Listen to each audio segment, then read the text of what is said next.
The more you practice, the more you learn. Today in this video, guys, we are talking about how to make sentences.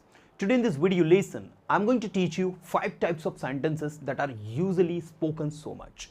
Today in this video lesson, we'll practice all those 5 sentences that are used very much, and trust me, after watching it, you guys are going to speak it confidently. So without any further delay, let's get started. Dear students, the first sentence that we have is, now you can see what we are going to do today. Let's learn to speak. Let's learn to speak. So the first type of sentence that is used very much, उतना जितना. अक्सर आप लोग बोलने में बोलते होंगे रवि उतना ही अच्छा है जितना कि सोहन. अब आपने एक स्टेटमेंट यहां दिया, रवि उतना ही अच्छा है जितना कि सोहन. ये बुक उतनी ही महंगी है जितने की वो बुक. मेरा शहर उतना ही बड़ा है जितना कि आपका. तो इस तरीके के जब आप सेंटेंसेस बनाते हो तो it becomes very important to know कि आपको एज बीच में एडजेक्टिव और एज लगाना होगा. कैसे लगाना होगा मैं आपको बताता हूं. जैसे आपने कहा मेरा शहर उतना ही बड़ा है जितना कि आपका, तो my city is as big as yours. ये कॉपी उतनी ही महंगी है जितनी की वो कॉपी, तो एज कॉस्टली एज. मतलब जो एडजेक्टिव है वो बीच में आएगा और जिससे आप जिसकी तुलना कर रहे हो वो पहले और एक सेकंड वाला बाद में. तो देखिए हम लोग इसको बनाते हैं. मैंने कहा रवि उतना ही अच्छा है जितना कि सोहन, तो इसका इंग्लिश होगा Ravi is as good as Sohan. कहीं कोई प्रॉब्लम नहीं. रवि उतना ही अच्छा था जितना कि सोहन, तो अब आपको यूज यहां पर कर देना है was. Ravi was as good as Sohan. ठीक है, कहीं कोई किसी प्रकार का कंफ्यूजन आपको नहीं होना चाहिए. वह उतना ही अच्छा है जितना कि मैं, या वह उतना ही अच्छा बोलता है, रवि उतना ही अच्छा बोलता है जितना कि मैं. तो Ravi speaks as good as I. मी नहीं बोलना है, point to be noted. As के बाद में आपको जो है नॉमिनेटिव केस का उपयोग करना है, सब्जेक्टिव केस का उपयोग करना है, ऑब्जेक्टिव केस का नहीं करना है दोस्त. So Ravi speaks as good as I. Ravi उतना ही अच्छा बोलता है जितना कि मैं. और ऐसे काफी सारे सेंटेंसेस अब मैं बोलता हूं जिनको आप सुनो और ट्रांसलेट खुद करो.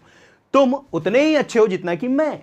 यू आर, मेरे साथ बोलो आप लोग, you are as good as I. Rohan उतना ही इंटेलिजेंट है जितना कि सोहन. क्या बनेगा बताइए? Rohan is as intelligent as Sohan. Indore उतना ही बड़ा है जितना कि Bhopal.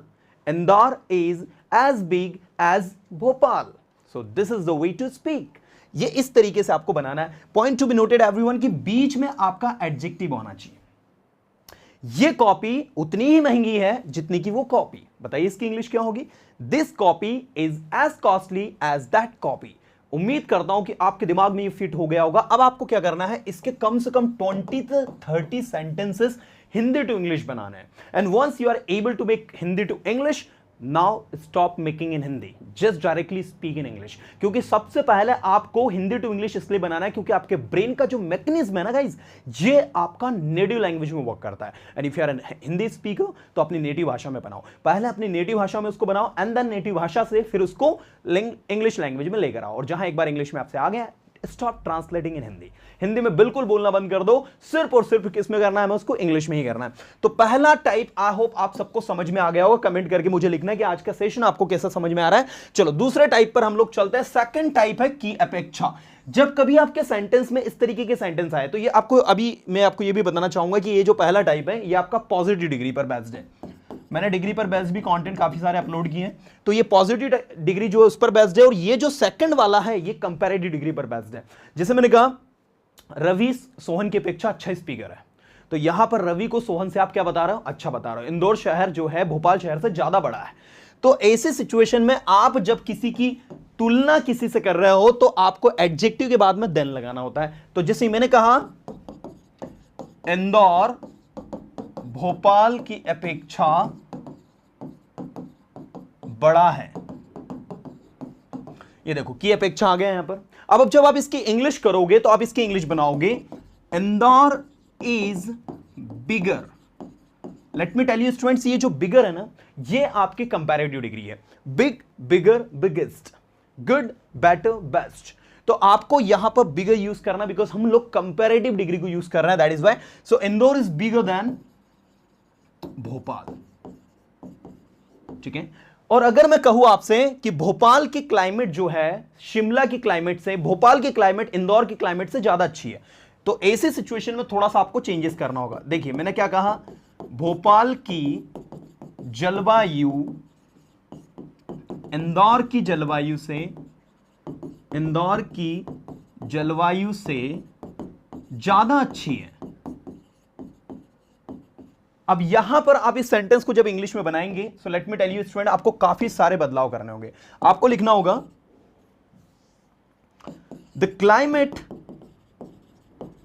Of Bhopal is better than that of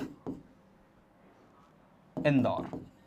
कुछ इस तरीके से आपको ये बनाना होगा कि the climate of Bhopal is better than that of Indore. अब आपने दैट ऑफ इंदौर क्यों लिखा भाई?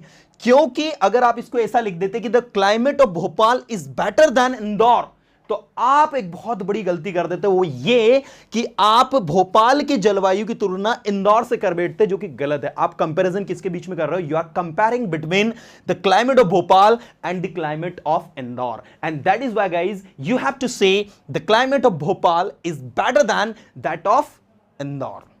अगर यहां पर मैंने कहूं इस क्लास के विद्यार्थी उस क्लास के विद्यार्थी से ज्यादा इंटेलिजेंट है, तो कहा जाएगा the students of this class are more intelligent than those of that class. अब आपने दोज ऑफ क्यों यूज किया है? क्योंकि यहां पर स्टूडेंट्स के बीच में कंपैरिजन कर रहे हो, तो दिस का प्लूरल हो जाएगा दोज। चूंकि यहां दैट लगा है, क्योंकि जलवायु जो है वो सिंगुलर है, दैट इज व्हाई। तो ये छोटे छोटे से रूल है जो आपको पता होना चाहिए। मैंने कहा उसका परफॉर्मेंस रवि के परफॉर्मेंस से ज्यादा अच्छा है। His performance is better than रवि's परफॉर्मेंस और दैट ऑफ रवि, ऐसा भी आप कह सकते हैं।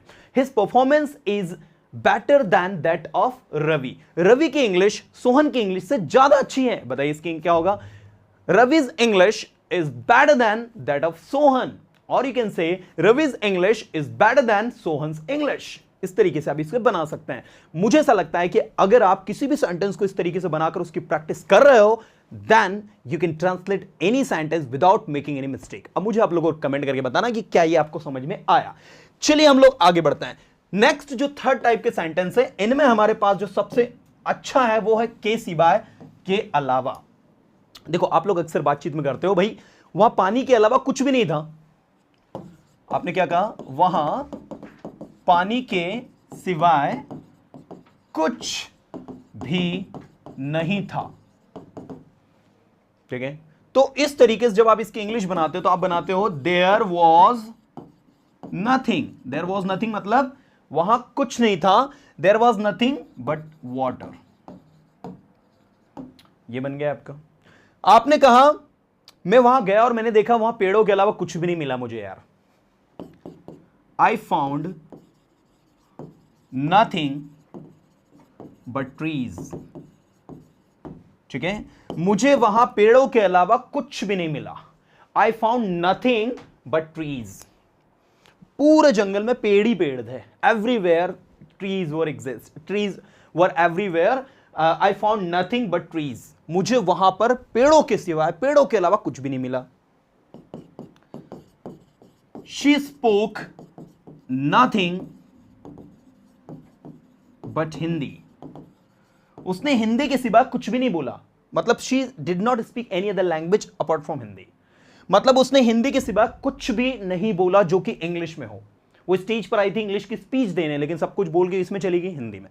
तो इस तरीके की सिचुएशन में आपको याद रखना है के सिवाय के अलावा के सेंस में आपको बट लगाना, और उसके बाद में जो भी नाउन है उसके बारे में आपको बात करनी होती है। तो ये यहां पर देन की तरह यूज हो रहा है आपका बट। वैसे बट का मतलब क्या होता है? किंतु, लेकिन, परंतु। लेकिन यहां पर ये ऐसे यूज नहीं हो रहा है स्टूडेंट्स। ये के सिवाय के अलावा का मीनिंग दे रहा है। चलिए मैं उम्मीद करता हूं कि थर्ड टाइप आपको बिल्कुल समझ में आया होगा। अभी देखो हमने तीन टाइप पढ़े, पहला एज एस वाला, दूसरा देन वाला, तीसरा बट वाला। अब हम लोग आगे देखते हैं फोर्थ टाइप पर। तो भाई फोर्थ टाइप आपका किस तरीके से वर्क करता है, मैं चाहता हूं फोर्थ टाइप को समझने के लिए आप सबसे पहले तो पेशेंटली ध्यान से सुनना है मुझे, you know, because the content is very important that you must have to listen. See, आपको शुरुआत इट से करनी है। आप चाहे तो इट के बदले यहां पर आई भी लगा सकते हैं, ही लगा सकते हैं, कोई भी प्रोनाउन नाउन कुछ भी ले सकते हैं।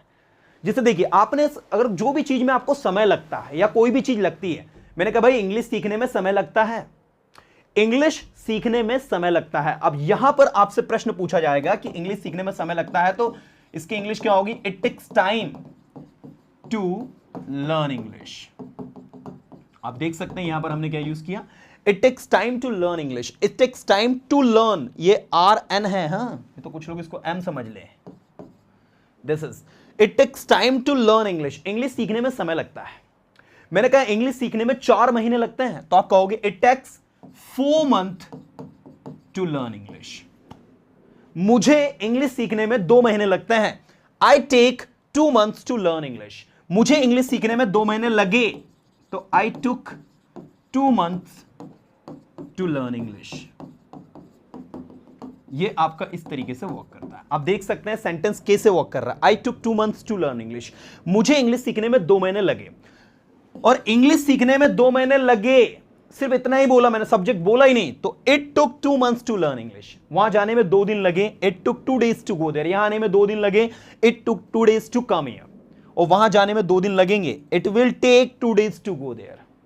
आपको सेंटेंसेस बनाने में 10 मिनट लगेंगे, तो आपको लगेंगे, तो सब्जेक्ट बोला है, तो you will take 10 minutes to make sentences. आपको डेली प्रैक्टिस करने में 1 घंटा लगेगा। You will take 1 hour, an hour to practice regularly. आपको ये सेंटेंसेस को बनाने में 2 दिन लगेंगे। You will take 2 days to make this sentences, and that's why I am telling you start making from today, otherwise you will get late. वरना आप क्या हो जाओगे? लेट हो जाओगे। तो कुछ इस तरीके की टेक्निक के साथ में आपको सेंटेंसेस को बनाना है। जब आप इस टेक्निक के साथ में सेंटेंसेस को बनाओगे, ऑटोमेटिक चीजें आसान हो जाएंगी, और आप बोलोगे सर इंग्लिश तो वाकई में आसान है, इजी है, हलवा है। यस, तो अब आपको एक सेंटेंस को लेना है। मुझे वहां जाने में 2 दिन लगते हैं, I take 2 days to go there. मुझे वहां जाने में 2 दिन लगे, I took 2 days to go there. मुझे वहां जाने में 2 दिन लगेंगे, I will take 2 days to go there. और अगर आपने कहा कि वहां जाने में 2 दिन लगते हैं, आप सब्जेक्ट नहीं बोल रहे हो, तो फिर आप इट से स्टार्ट करोगे। आप कहोगे it takes 2 days to go there. वहां जाने में 2 दिन लगे, it took 2 days to go there. वहां जाने में 2 दिन लगेंगे, it will take 2 days to go there. This is the strategy that you guys have to apply.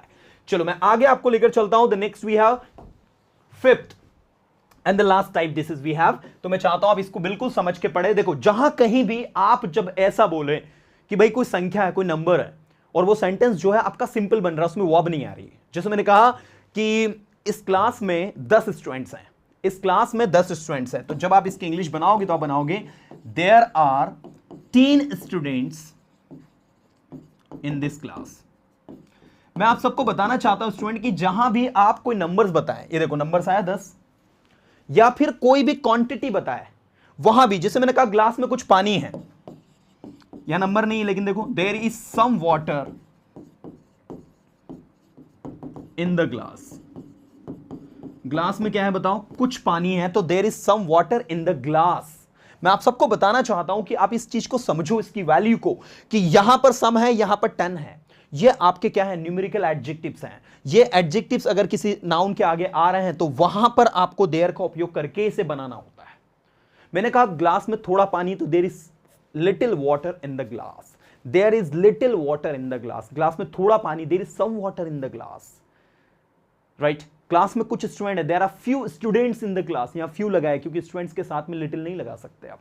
तो इस तरीके से ये छोटे छोटे रूल है जो आपको याद रखने। मैंने कहा कक्षा में 10 स्टूडेंट एब्सेंट है, तो आप क्या कहेंगे? There are 10 absent student in the class. या फिर आप ये भी कह सकते हो 10 students are absent in the class, क्योंकि यहां पर आपका ज्यादा फोकस एब्सेंट पर है, संख्या पर कम है। तो ऐसे सिचुएशन में आप ये भी कह सकते हो कि 10 students are absent in the class. तो भाई मैं आप सबको ये बताना चाहता हूं कि देयर का यूज कहां करना है आपको? जहां पर आपको नंबर्स दिया गया है। जैसे मैंने कहा हमारे शहर में कई स्कूल्स हैं, there are many schools in our city. हमारे शहर में कई स्कूल्स थे, there were many schools in our city. और हमारे शहर में 2 साल बाद कई स्कूल्स होंगे, there will be many schools in our city. So this is the way to speak. आपको इसको 4, 5 बार, 6 बार बोलना है कॉन्फिडेंटली, और यूं ही आपकी प्रैक्टिस हो जाएगी और आपको सारी चीजें इजी और आसान लगेंगी। तो अब आप मुझे कमेंट करके बताओ कि क्या आपको ये कंटेंट 5 सेंटेंसेस दिमाग में फिट हुए? अगर फिट हुए तो नीचे कमेंट में लिखना है yes sir I have understood everything and thank you so much for this video lesson. ये आपको पर्सनली लिखना है सबको, और मैं आपके सारे कमेंट्स को रीड करके उन्हें लाइक करूंगा। तो चलिए स्टूडेंट, मैंने आपको 5 प्रकार के सेंटेंसेस अभी के अभी बनाना सिखाया। अब आप इन सेंटेंसेस को ज्यादा से ज्यादा प्रैक्टिस करो और अच्छे से अच्छे अपनी इंग्लिश को इंप्रूव करो। मिलूंगा नेक्स्ट वीडियो में कुछ अच्छे कंटेंट के साथ में। Till then tata bye, have a good day to all.